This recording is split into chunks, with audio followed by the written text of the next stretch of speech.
Okay, guys, I am really sorry about that. I thought I was live for the past 10 minutes, so I've just been talking to myself and wondering why no one was responding in the chat. So I apologize for that. I basically just talked about scouting just to myself. So we'll just do that all again. Basically, what I said, I'm going to first talk about scouting tonight. That's really the main thing I want to go over, kind of what our Goose Scouting has been like. And then I'm just going to talk about some new pieces of gear I got. And, I just kind of wanted to do one more stream right before the season so that I can kind of give you all the lowdown on what's going on and what our September season is going to be looking like. So I apologize for that. I swear I thought I was live for like 5 or 10 minutes and I was just sitting there talking to myself. So for our Goose Scouting, I've been all over the state already. I literally have, in the past 2 weeks, put thousands of miles on my car, been kayaking everywhere, walking a bunch of different places, and things are looking pretty good in terms of overall goose numbers. The issue that we're having right now is just finding huntable birds in good areas. That's our main struggle at the moment. We had, I'd say, a really good resident goose hatch. I mean, I've been seeing geese everywhere since about April, and just good numbers. We were seeing a lot of really healthy broods as well. Pairs raising up 5-6 goslings, which is pretty good numbers. I was seeing that in a lot of places, and the issue that we're having now is that I go to school in the west central part of the state, so we don't really have any fields cut by about this time. Typically, the stuff in the eastern part of the state will start to get cut right around September or late August, early September. But where I go to school, we're not typically seeing fields cut till mid or late September. So we're pretty much just water hunters for the first couple weeks at least. If I'm hunting around where I go to college, maybe we get lucky and find a hay field or a silage field, but really we are looking for geese on rivers and we're looking for geese on lakes and farm ponds. I mean, those are the three main places that I've been scouting. And the issue that we're having with our rivers right now is that we've had really high water. We had an extremely wet August. I've been talking about that in a lot of my videos, and it's made the rivers basically rise, and when the rivers rise, there's less grass that's available for the geese, and then the geese go and do other things, because if there's not going to be food, they're not going to be hanging out on the river. So that's been kind of our battle. Today I scouted a huge amount of river. Me and a couple buddies, we covered, I'd say, 30 miles in total. I mean, a really long stretch, and didn't see nearly the amount of geese that we would have expected to. So I think our water is going to prove to be a real issue this year on the rivers. But the lakes are looking really, really good, because typically our lakes are kind of dry by this time of year, and there's not a ton of available food. But this year, because the water's so high, there's a ton of backwater, and the geese are loving those backwater areas on the lake. So it's kind of a flip coin. We have one good thing going for us, and then we have some things not going for us, and we're just kind of trying to make the best do. So if anybody has any questions about anything I'm saying, drop it in the chat. It's just going to be me tonight, so we'll do a little bit of a Q&A as we go along. How you doing, Daddy Duck? Hey, Duckalope. What's going on, everybody? Yeah, so Dedicated Hunter, I saw your comment, and I was like, what? I'm 10 minutes late. What is going on here? And then I talked about that for a minute, and then I was like, no one's responding to this. I couldn't figure it out. It was, oh man, I have trouble with this streaming stuff, and I really need to get it figured out. But I'd say overall, we're looking at a pretty good September season. We have, as long as you have birds, you're going to probably get on some decent hunts.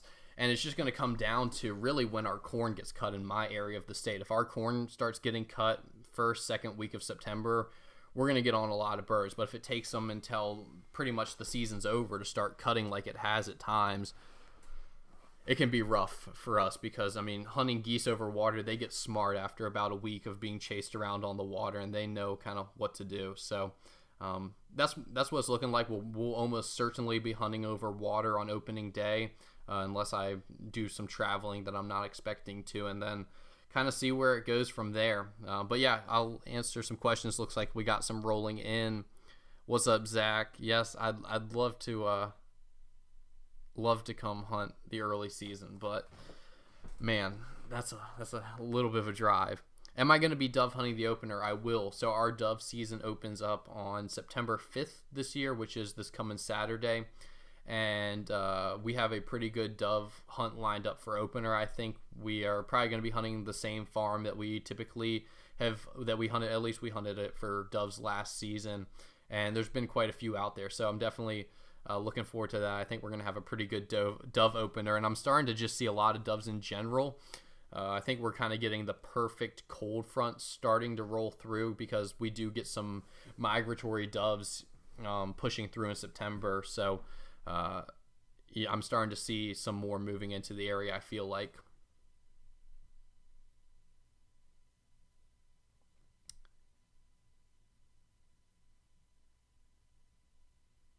No plug in Maryland. That is pretty cool. I wish Virginia did no plug. I mean, I couldn't tell you. We definitely would have got a few more birds last season if we could have all had 5 shells in our gun. And they already let us hunt them. Like here in Virginia, we can hunt our resident geese 30 minutes after sunset. So, I mean, that basically allows you to bust the roost. So they're already allowing you to do kind of stuff that you typically wouldn't be able to do. So I don't, why not just let us have the unplugged guns as well? What's it going to hurt?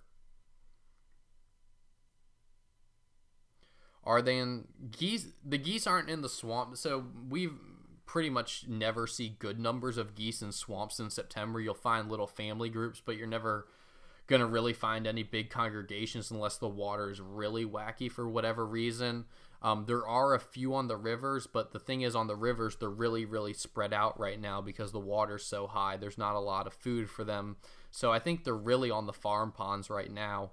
If they kind of have just an area to hang out and they can eat some grass, that's really all they need to do in September. I mean, I've been watching this one flock of birds right by where I go to college, and they are the laziest geese I've ever seen. I mean, because it's, summer and they don't really have very high energy demands. They do nothing all day long. So it's tough to hunt geese when they're lazy like that, and they kind of just bounce from roost to loaf to roost to loaf to roost to loaf.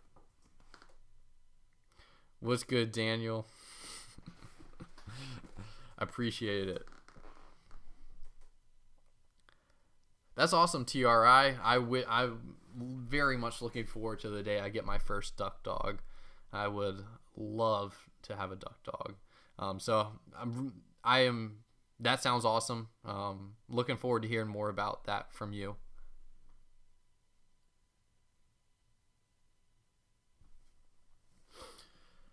That's nice that your dove opens up on the 1st. That would definitely give us some more opportunity here, because the thing with the way our dove season works is that basically the public land is typically only open on Saturdays and Wednesdays. So when the dove season falls on a Saturday like it does this year, the public dove fields get hammered on both opening day and Labor Day. So it makes it really tough to get quality hunts on those public land spots after that, versus when you have like the season open up on Labor Day, which I'm not the biggest fan of, but it definitely does help the public lands, because then they only get hunted Labor Day, and then after that it's pretty much just weekday hunting. You killed any deer yet in South Carolina state line? What shells am I going to be using this season? Honestly couldn't tell you that one. I kind of, I talked about it in some past videos, but I used a bunch of different shells last season and really didn't have a huge favorite. Like pretty much all of them felt pretty comparable. So I'll probably just buy the cheapest thing. If I can get my hands on some Boss, I'll shoot Boss. I definitely like Boss, but just on the college budget right now, I can't go out and buy a couple cases of Boss, because that's what I need me to last through a season.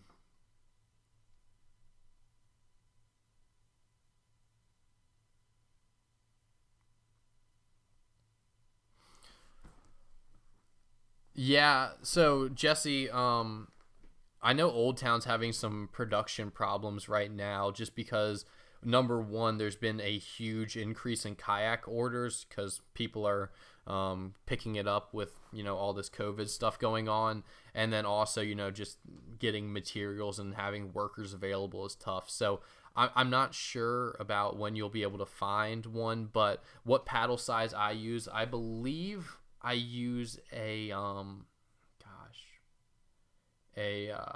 let me get back to you on that one, Jesse. I'm sorry, I don't know that one off the top of my head.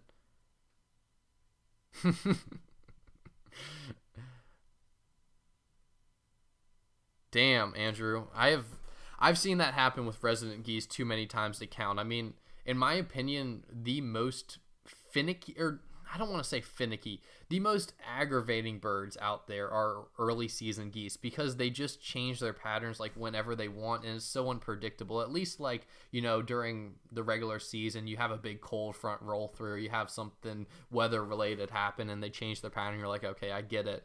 But these resident geese are just like, oh, today I'm just going to go hang out over here when I've been hanging out in this field for the past week. And, it doesn't ever have any rhyme or reason, but, they do it, and it definitely gets on my nerves. I know that. To get permission to hunt farm ponds, basically, I use Base Map, so it's like Onyx is just a little app on your phone that lets you see any landowner's name, and you can go and look and see where the property lines sit. So, I'll drive around scouting, and if I see birds on a farm pond, look up the owner and either go knock on their door or call them up, and just try to be as respectful and honest as possible. That's the two things I'd say with landowners.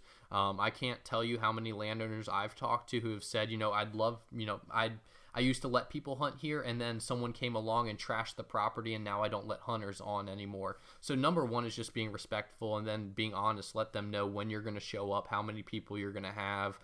Just don't throw any surprises their way. So that's number one, is number one is getting permission, but then also keeping it and not kind of souring that relationship, because I know it happens a lot. I've never been down to the Yankton PD, but I've actually never hunted North Carolina, but hopefully that will change this season.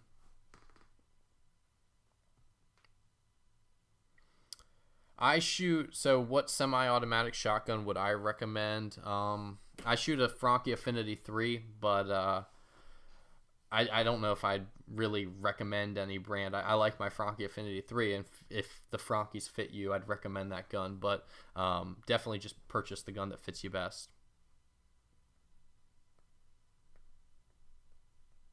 Oh, this deer. So you guys want the story behind this deer.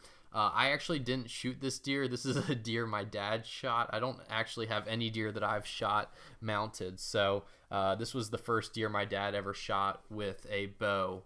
And this is just a big mainframe 6. And he put it up on my wall basically when I was a kid, and I've never taken it down.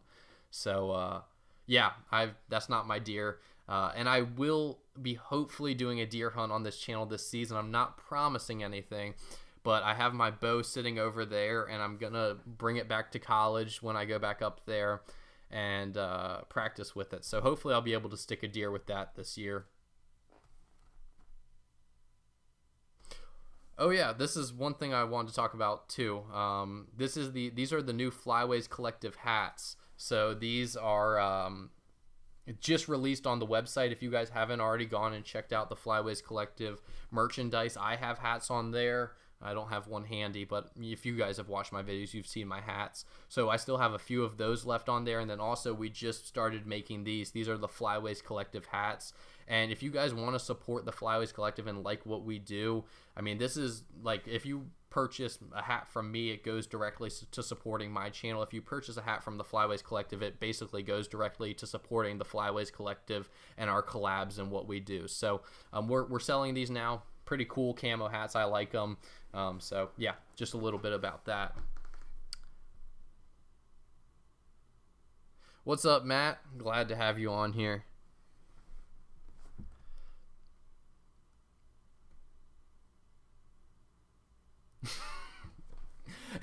Kevin, if you send me a helmet, I will wear it opening day of goose season. I promise you I will, because that would make an incredible YouTube thumbnail.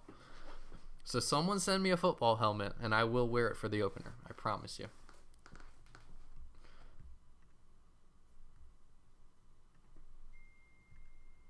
Oh, sorry.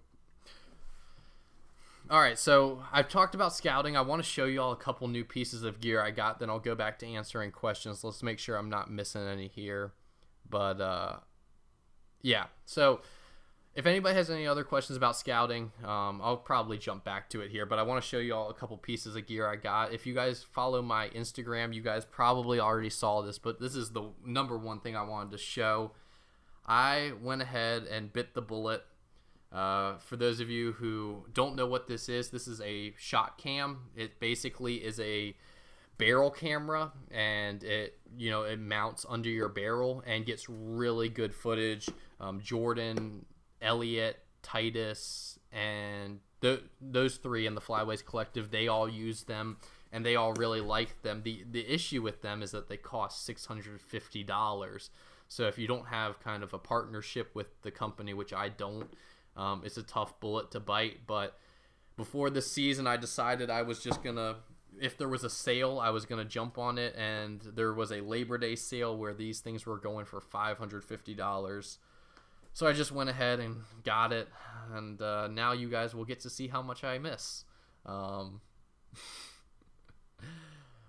It's going to be very interesting. I've never had a barrel camera before. Like my GoPros, I can mount them on my head, and I can get a rough idea if I hit a bird or not. Like I can go back and slow things down.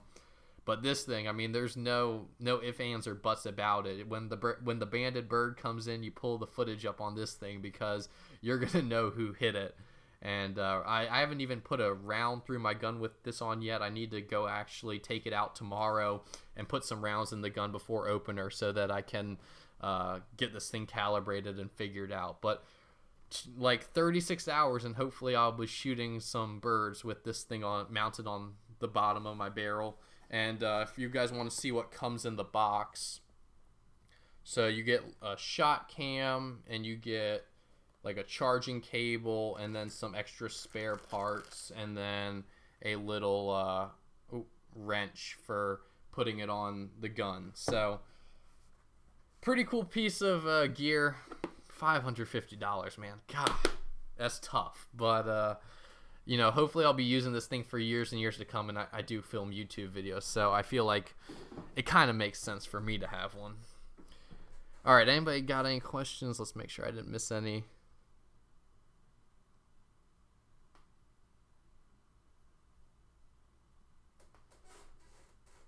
See, and also I feel like that thing is going to teach me so much about just my shooting. Like, I don't know if I consistently miss birds in one particular spot. Like, I don't know if I'm consistently behind them or consistently in front of them. So, I mean, that thing should tell me that. And I'm really looking forward to kind of tuning my shooting based off the feedback I get from that. So that's not the only piece of gear I got. I want to show y'all another one that I'm really excited to try out this season. I actually just got out and tried them out the other day. And this is actually a new pair of waders.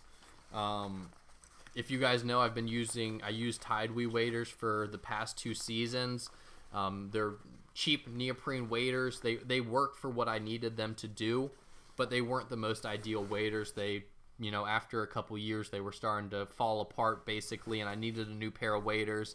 So went ahead and I have got some high and dry waders, and these are actually a new breathable wader company. And the really cool thing is they're based out of Virginia, so it kind of works out perfect for me. I like partnering with local companies if I can, so I'm really looking forward to trying out these waders. Like I said, I just got out on them the other day, and anything anybody has ever said about breathable waders, I mean, you guys were all right in terms of like, it's a game changer, you'll never go back to neoprene. I mean, it was crazy. Like, I put these things on and I felt like I was just running through the woods in comparison to neoprene. Crazy. So I'm really looking forward to actually having some waders that are comfortable. don't, make you feel like you're dying when you're out there in the 70 or 60 degree weather in them. And these things, the really cool thing I like about these, or one of the really cool things, is that they have this Kevlar knee pad.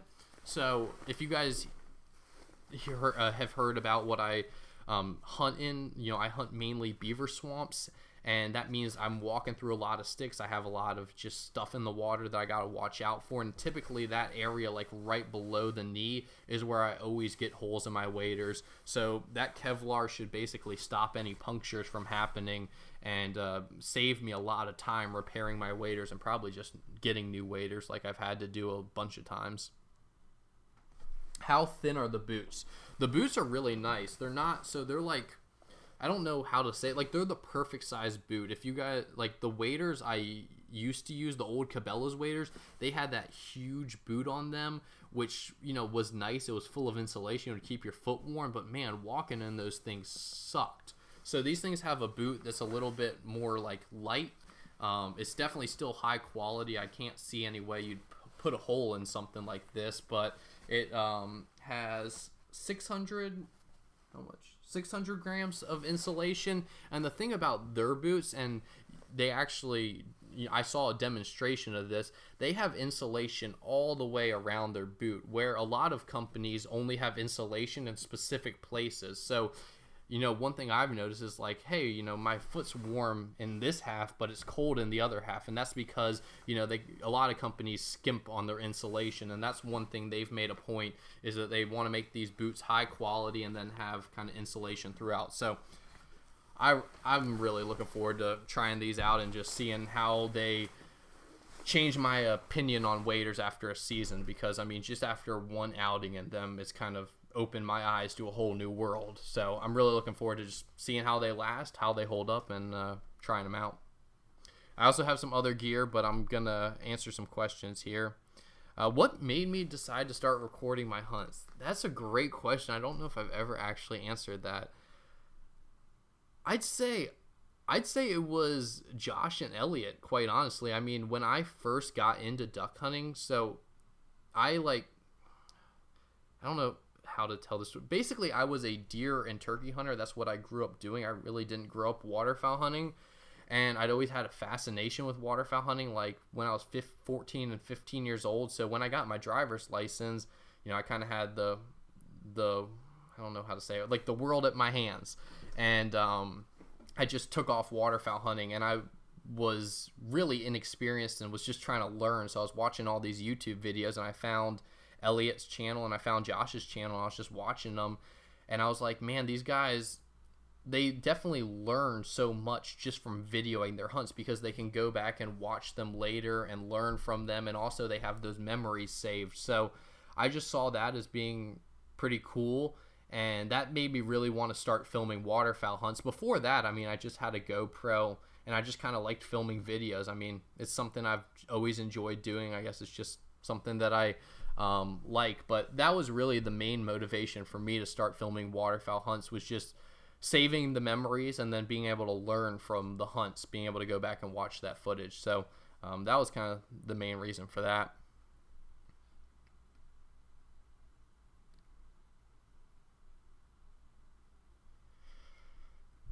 I completely agree, A-Train. Like yesterday when I was out there, I would have died in neoprene. I would have given up. I wouldn't have been able to make it back in the spot that I got into, but I was able to get back into this area that, I had to walk a very long ways, and I was completely comfortable in the breathables. I wasn't even sweating just about, so really, really impressed with that.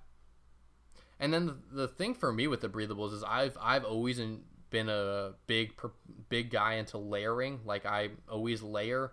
So when I used to have really heavy insulation waders, I would always end up getting too hot on my walks in and end up just sweating and then freezing, and that was never a good combination. So I think I'm going to be able to much more effectively layer in these breathables.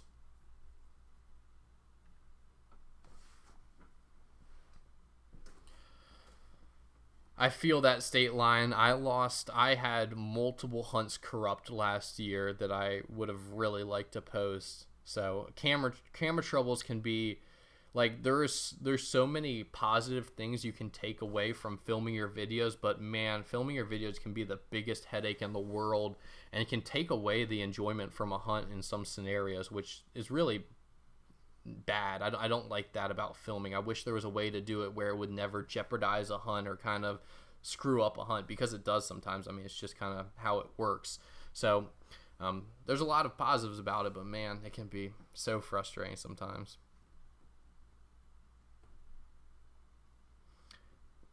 For free edit, I used iMovie. Like I edited on iMovie up until like 2 months ago. So if you have a Mac, iMovie worked fine for me. It's very intuitive. It's easy to get in, easy to understand.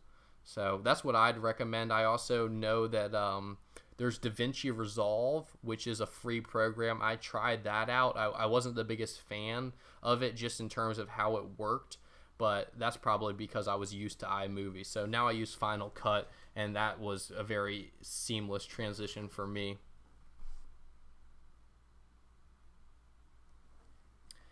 Hey Clayton, so I just recorded another update video on that, so I did part 4 if you haven't already seen that, but our millet's doing pretty well. I went out there yesterday, and it's looking pretty good. I mean, no really new developments. The thing that's annoying me right now is that the geese in that area are not getting on it. Those are those lazy geese I was talking about earlier, so they just, you know, I don't know. They're basically just being lazy. If they would fly around some, they would find the millet, and I'm sure they'd get on it. But right now, they're just hanging out. So eventually, I'm sure the geese will find it, and hopefully we'll be able to hunt them in September. And then after that, we have wood duck season in October. So we'll be doing some hunting out there pretty soon. But you know, just having a few wood ducks hitting it most mornings. They're eating some millet, but up until we get like another rain or something like that, there's not going to be too much going on out there, I don't think.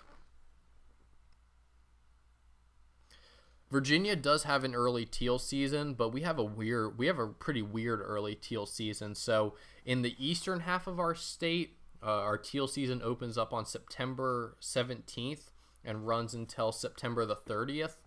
And then in the western part of our state, it doesn't open up until September either 21st or 23rd. I think it's 21st.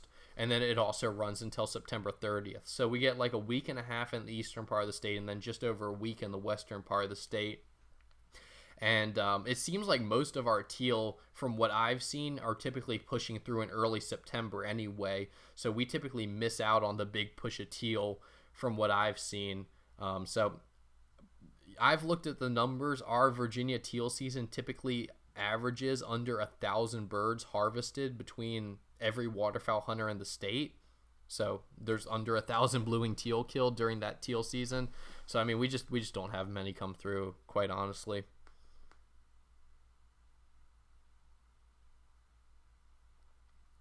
Up and down, or up and outdoors. Sorry about that.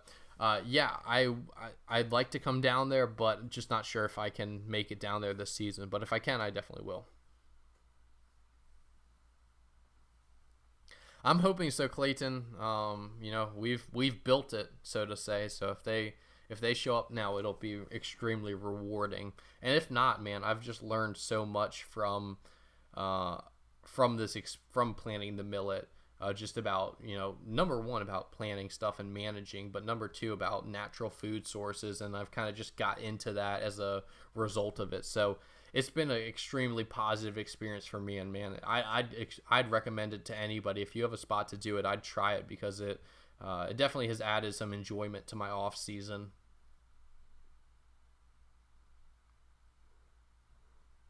Yep, I'll be doing some dove hunting. I'm planning on hunting opening day, which is September the 5th, and then I'll probably be doing as much as I can if they're around in the area.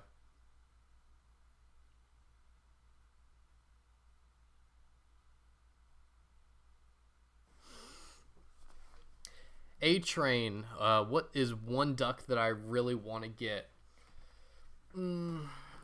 I'd say, I don't know. For Virginia, it's a spoonbill and a pintail. So I've killed a spoonbill and a pintail out in Kansas, but I really want to get one of those in Virginia each. But in terms of just a duck that I haven't yet shot, it would probably be a cinnamon teal. I think they're just super cool birds. And I actually might have an opportunity to kill one this season. We will see. More on that later. But I'm hoping that I might just get the opportunity at one this season. So that would probably be my number one. I still need a canvasback drake too. Canvasback was like, when I was first getting into waterfowl, it was my dream bird beyond dream birds. So I've only ever killed 2 canvasback hens, and I really want to get that drake and hopefully get a nice one for the wall.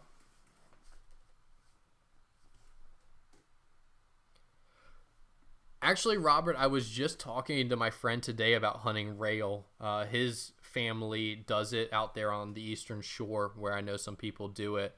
So I would love to film a rail hunting video. I think from what I've heard, it's a pretty unique hunt to Virginia. I think it goes on some other places, but the way that we hunt them is pretty cool. So I would absolutely love to do that. I think it would make a really cool video. No, Blake, I won't be going to Cali. Gonna be probably more Middle America is where I'll be at. Alright guys, give me 1 second. I'm going to be right back. I'm getting a really sore throat here, so I'm going to go ahead and just put in a little cough drop, and I'll be right back.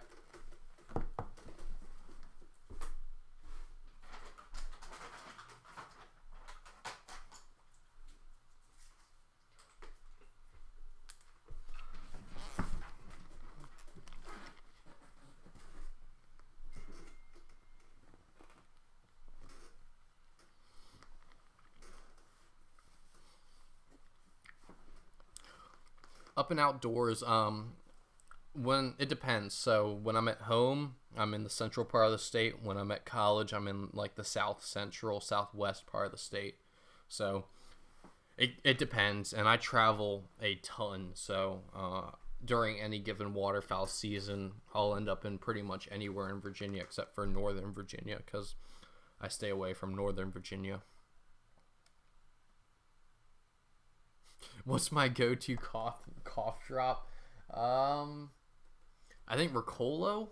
I think that's what it is. I don't know. My mom buys them, so that's just what holds me over.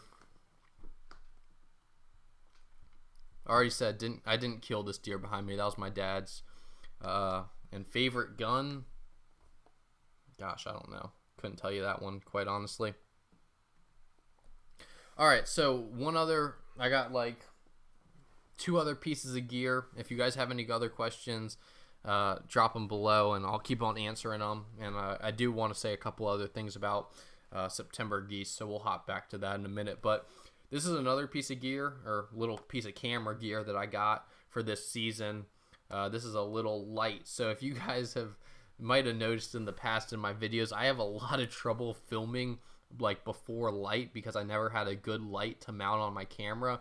So hopefully this will solve those issues, and now I'll be able to film anything in the dark and get good quality video. So I'm looking forward to trying this out. This was like a $10 light off Amazon. So if it works and lasts me a while, I think it's a pretty sweet deal.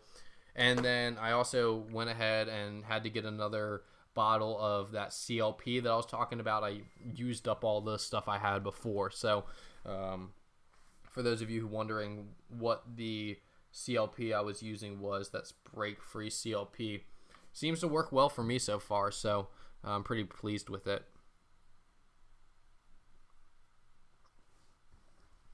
What's up, Blaster?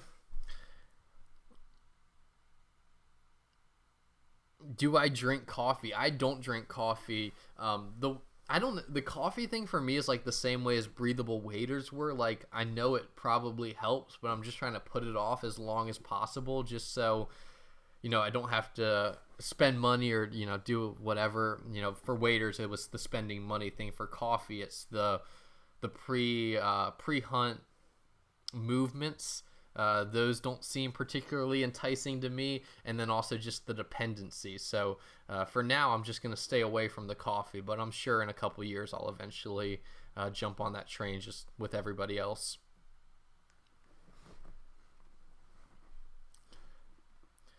So I don't have my camera in here. I'd show it to you if I did.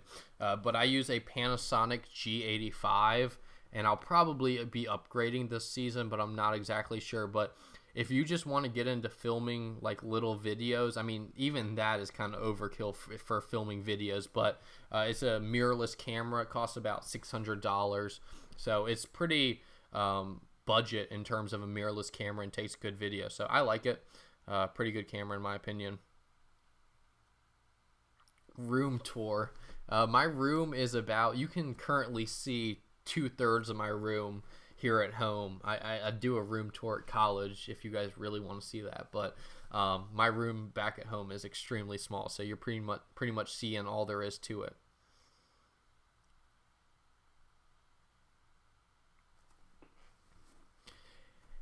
A-Train, that is a good idea, and I would love to do that at once. The issue with that is that when we all film videos together, there's no one to blame for this. It's just how it works. But when we all film videos together, basically we get less views, because if you already watched the video once from one person's perspective, you might watch it again, but a lot of people won't. So it kind of, when we do collectives, we definitely try to break up in pairs and different groups, because when you have all 6 people filming together and filming the same hunt, you're not going to have many people who are going to watch that hunt over and over and over just through a different person's perspective. So that's the reason we try to break it up on collabs. Blaster, I will be getting back to you here. I will actually be sending you a message here before too long, because it might be coming out your way. Might just be coming out your way. My favorite... Okay, yes, this is actually a question I had meant to answer, so thank you for reminding me about this one, Showstopper. My favorite piece, the piece of gear, I'm going to kind of rephrase this question, but the piece of gear that I would be most annoyed if I left at home was my motion ducks, because I actually did that a couple times last season. I left the motion ducks at home, and on those hunts, we had the most struggles out of any hunt of last season. So for me, that was kind of the moment that it clicked, that it was really a game changer. I mean, I knew that the motion ducks created an incredible amount of water motion. You can see that just I posted a video like a year ago now showing that. But to kind of see that in terms of in-hunt experience, when we didn't have it, we struggled. When we did have it, we were killing birds. So that's the piece of gear I always try to have with me. And because if I don't have that, I don't ever really feel like I have adequate water motion after using it. Yep, Robert, same for me. I'll go for Red Bull in the morning or a Monster, but I'm not really a big energy drink guy either. I drink my Dr. Peppers, and seems to do enough for me, just the caffeine and sugar. Yeah, so I'm home right now. I just came home for basically a couple days just to get a couple more things before I go back to college for good, because I don't really want to be traveling between home and college now with all this COVID stuff going on. So yeah, back at home for like one more time, and then I'll be at college for a long time.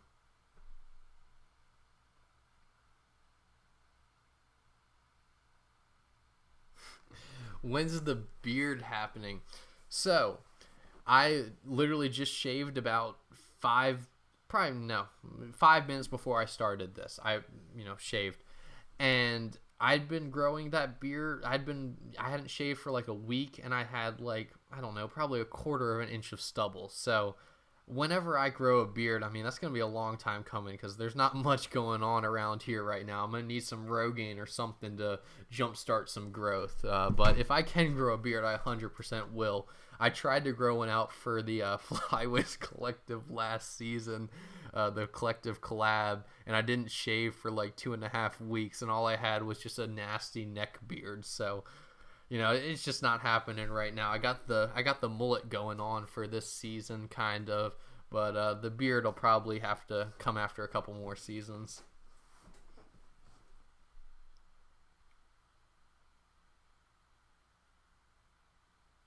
Wisconsin would be an awesome trip. I love grouse hunting. It's actually, grouse hunting was one of the first types of hunting I was ever introduced to.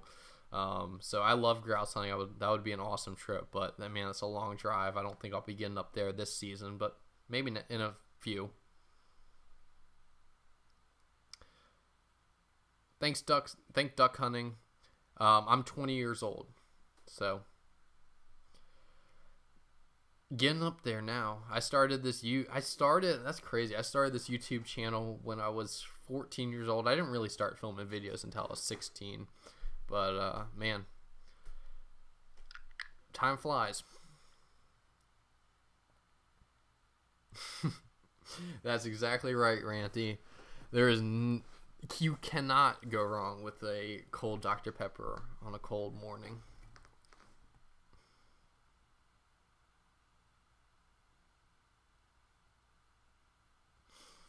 Paul, I will be doing more cooking videos this season, so if you enjoy those, be on the lookout for those. But one thing I'd highly recommend for goose, if you haven't already tried it, is try out sous vide. That's basically when you cook it at like 127 or 126 degrees in basically a vacuum sort of deal. There's lots of videos on it, and that has made by far the best goose I've ever tasted. I've only ever done it once, but holy cow, I mean, it was a game changer. So if you haven't already tried sous vide, I would definitely try that on geese, because I think for geese it's really the ticket, in my opinion. That or the pulled goose. I mean, they're very different. Like when you do the pulled goose, you get kind of a drier sort of deal. It's pulled pork, kind of. And then when you do the sous vide, it's very, very moist. So I kind of like the opposites of those. And if you kind of just bounce between the two, you don't ever seem to get tired of one or the other, from what I've experienced.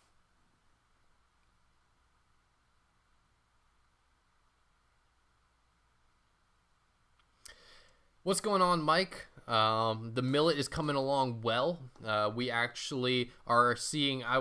and I forgot to say this earlier, we're seeing some of our millet regerminate now, actually, which is pretty cool. So some of our millet has reached maturity, which it reached maturity at like 60 to 70 days. So that's one thing I'm going to have to go back and like edit or just talk about, because I said 90 days and it was definitely closer to 60 or 70 days. So that millet started to fall to the ground, and then it basically has regerminated and started growing again. So I think we might get like a second millet crop out of our millet, which is going to be crazy. But pretty much all of it's looking really, really good. We just need a little bit more water on there, and I think we're going to be in business.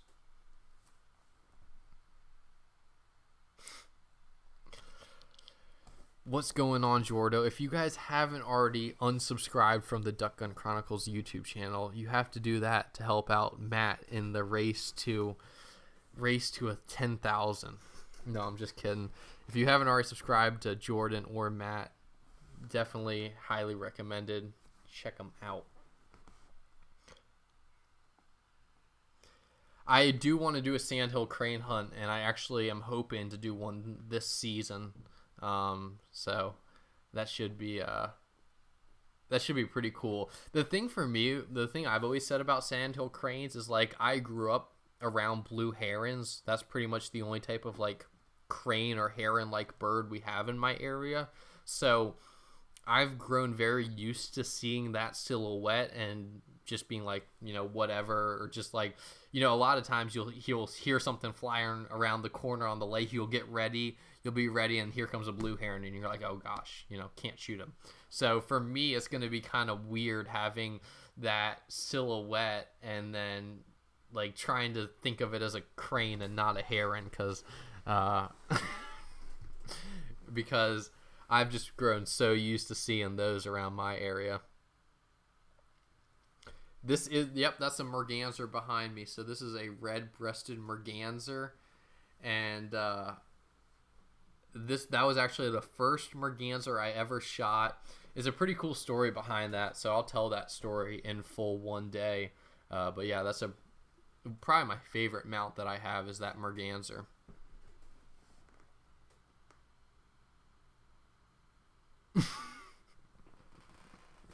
Your dog almost grabbed 3. That's pretty funny.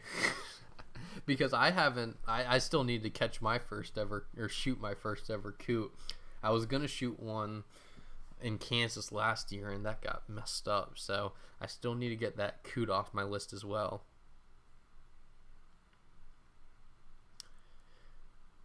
Dustin, I put in for a swan tag this season. We'll have to see if I get pulled for one here for Virginia. But I pulled a swan tag last season and just never got out on a real swan hunt. I was just kind of hoping to have one pass by my area by chance, but we'll just kind of have to play it by ear this year and see if I get a tag, and if I do, I'll try my best to get on one.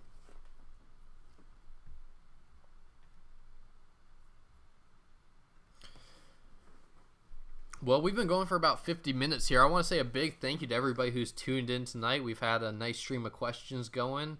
I really enjoy doing these, so I'll try and do more of these live streams throughout the season. Not wrapping this one up. We'll probably keep on going here for another 10 minutes or so. But if you guys haven't already liked this video, please do that. That really helps out these live streams and the videos. Just liking them makes a big difference. So if you guys could do that, really helps out. And keep on dropping those questions. I'll keep on answering them. And yeah, we'll just keep on going for a little while. Do I prefer a blind or a kayak? So that depends, Travis. I mean, if it's raining or if it's snowing, I want to be in the blind. I want to be in some protection.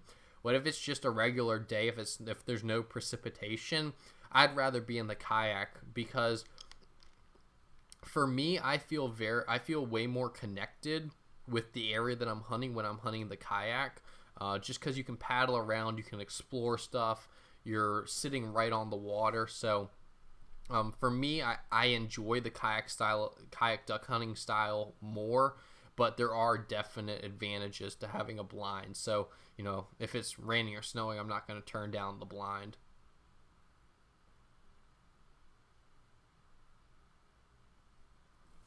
Andrew, I was born and raised in Richmond, and now I go to school out in the western part of the state. So that's where I'm originally from, but I'm not around Richmond too much anymore between school and traveling.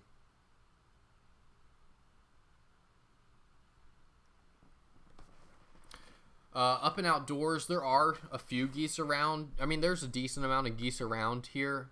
Where I go out to college, they're more hit or miss, so we can get really good pushes of geese out there. But in general, they're pretty spotty out there. But in the eastern part of the state, I saw a ton of geese last season. Actually, I think I saw the most geese that I've ever seen in the AP zone last season. So, I actually think the goose numbers were up from what I saw. Thanks, Colby. I will.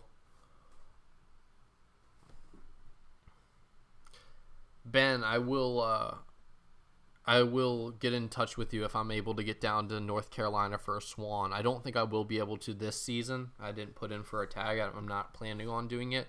But in future seasons, I would definitely be interested in putting in for an NC swan tag. I do have other mounted ducks. I have a mountain mallard, and then I also have a mounted widgeon, which is just got done, and I need to go pick it up. And And I'm looking forward to filming some videos when it's done, which it is done. So I got to go pick it up. Hopefully I can actually go get it tomorrow, and you will see that I'll post something on Instagram and then do a video of that too. But I only have those 3 ducks mounted, and then I got a couple of fish, and that's it. I don't have anything else mounted.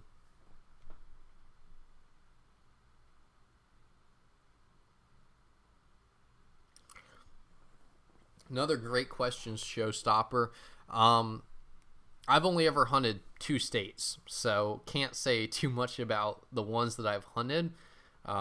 I like Virginia for what it is. I've grown actually pretty fond of Virginia because I enjoy the challenge of Virginia. It's pretty rewarding. But my experience in Kansas was insane last season. I mean, in the 2 hunts I went on in the Central Flyway, I'm pretty sure I saw more birds on those 2 hunts than I have in any one waterfowl season in the Atlantic Flyway.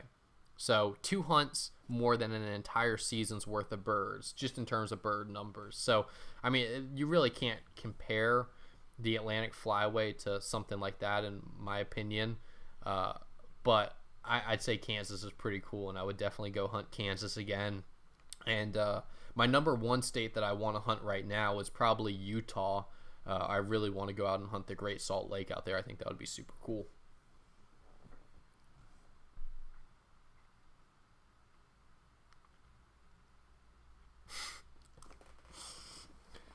I definitely can understand that problem, Sullivan. I mean, I've been around some dogs that are like that, so high energy dogs is just kind of is what it is. What's my favorite duck call? I don't think I have them on me right now either. I'd say my favorite right now is probably my Craig Katz custom call. Craig is a subscriber. He's on these live streams. He'll probably end up tuning into this one eventually.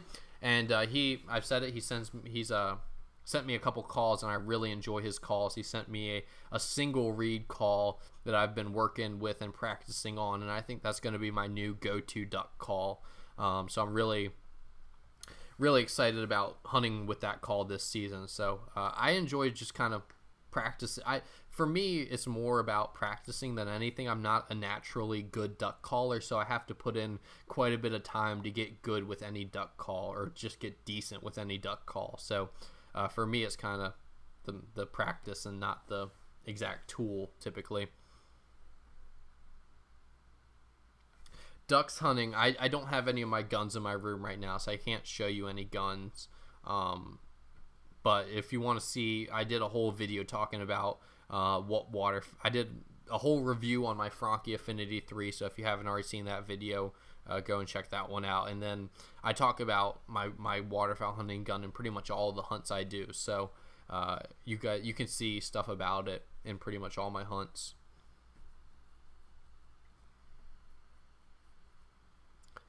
TRI, I'd be down, but I typically try to stay away from Northern Virginia. I mean, there's too many people up there for my liking, so it's not my favorite area, but that's a spot I wouldn't mind trying out. But in general, I don't see myself traveling up there anytime this season, but maybe in future years.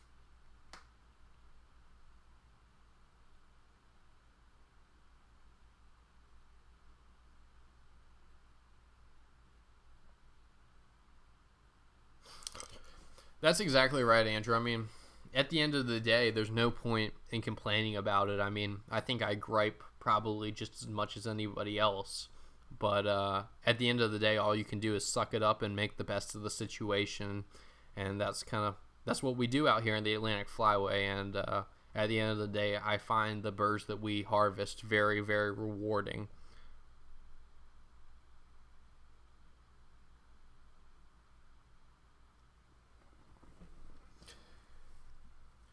Actually, I'd say it works better.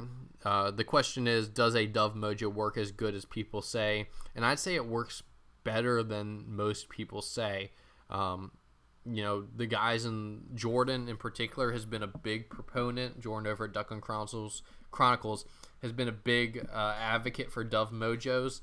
So I think he talks about them a lot, but I'm a big believer in Dove Mojos as well. I've seen them do some wonders.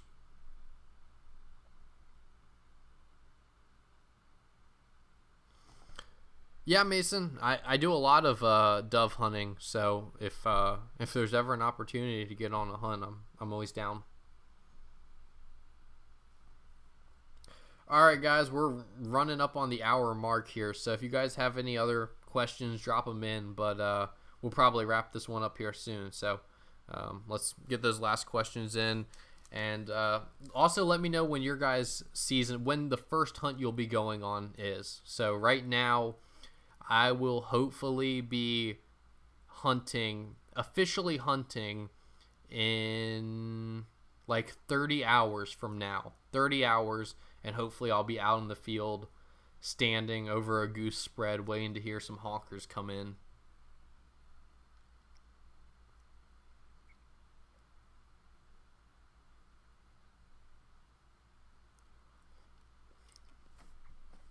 Yeah, I feel that state line. We have the same sort of deal. When our big ducks get stale, you're relying on that morning woody flight, and if it doesn't come, your hunt's going to be pretty slim, or your hunting opportunities are going to be pretty slim.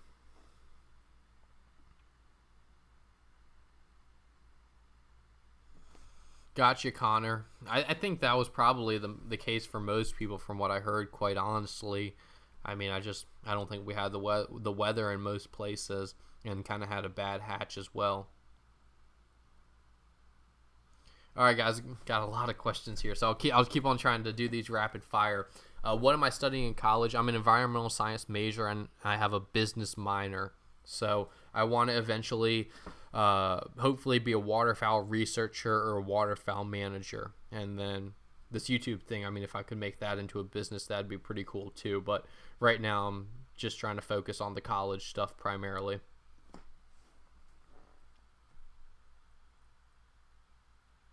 I prefer a 12 gauge, but that's just because I don't really have a 20 that I particularly like. I have an old 20 gauge, but if I got a new semi-automatic 20 gauge, I'd probably hunt with that pretty often. Number one, goose note. I can pretty much only do the cluck and the honk. So for me, it's one of those two. I don't think I can even really do a good moan. So I got to work on my goose calling. My goose calling kind of sucks.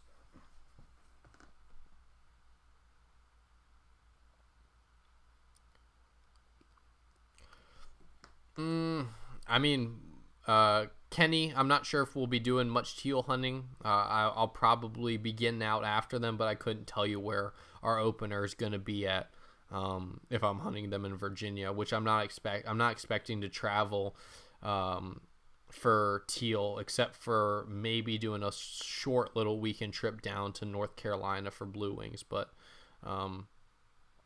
that's about it. So Randy, we're actually we need to finish up the project that I was talking about earlier this year, or a couple weeks ago, basically. So we still need to get the manuscript, or basically the paper, published for that. So that's kind of what I'm going to be tackling this fall, and then after that, I'm probably gonna kind of do a branch off project from what we did. There's a couple little sub projects that I could kind of do from the research or from the data that we've already gathered. So I'll probably kind of do a couple of those to look at some different relationships that are at play in the Atlantic Flyway, or at least in the region of the Atlantic Flyway that we studied.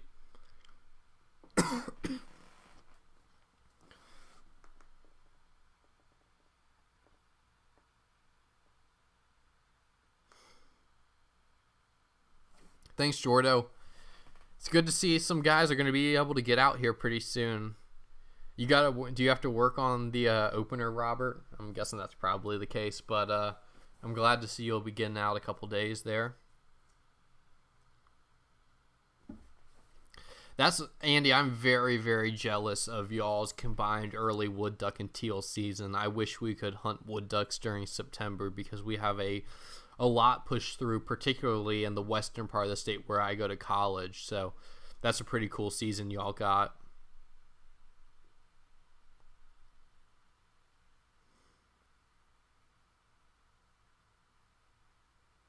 Dang, Blake, I'm sorry to hear that, man. Hope you're able to get out and hunt some this season. I definitely feel that pain. I'm kind of in limbo right now in college. It's like, I think we're going to end up going online, but man, I got to stick with it until that happens.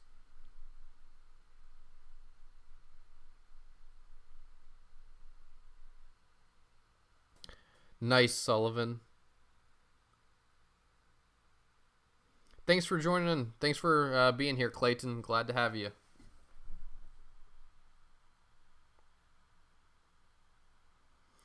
Feel free to shoot me a message, Kenny. I always respond to I try to respond to my Instagram and Facebook messages as quickly as possible. So, particularly Instagram. If you have an Instagram, feel free to shoot me a message on there whenever, because I'm pretty good at getting back to those quickly. All right, we'll wrap up with this one last question from Andy. What is my favorite place to hunt? Flooded timber, marsh, that sort of deal. I'd say probably flooded timber, but I've never hunted true green tree flooded timber like they have in Arkansas. So for me, what I talk about timber is more like scrub timber, or like, kind of half, like not really what you truly think of timber, but I love hunting little timber sloughs. Those are pretty much my favorite spots to hunt. Hunter, our goose season opens up on Monday, so whenever shooting light is on Monday morning is when our season opens up. So pretty much one day and one sleep, and then we'll be goose hunting here in Virginia. Dove season opens up September the 5th, and it runs all of September out here. All right, guys, I'm going to wrap this one up. If you guys are watching this and you haven't already subscribed to my channel, I highly recommend clicking that subscribe button. And I just want to say big thank you to everybody who joined in tonight. I'm going to try and do one of these like weekly. I'm not sure if I'll do that. It's going to be kind of tough, but that's ideally what I'd like to do. So I'll keep you all updated whenever I'm able to set one of these up. And we're also going to be doing a lot of live streams this fall over at the Flyways Collective channel, hopefully. So if you haven't already checked out that channel as well, that's a good place to go to subscribe to, so that you don't miss out on any of the live streams from our group. So make sure we don't have any more questions. Looks like we have one more. I'll answer this and then we'll wrap this on up. Abdullah, so if you shoot me a message, I can send you a map, but there's a map. I actually posted it on my community tab about 2 weeks ago, and that shows all the public land in Virginia. It's a very helpful resource. So that would be my first recommendation. Go and check that out, and then go from there. You're going to have to get out in the field and do some scouting yourself, but that'll at least give you an idea of what you can legally go and check out.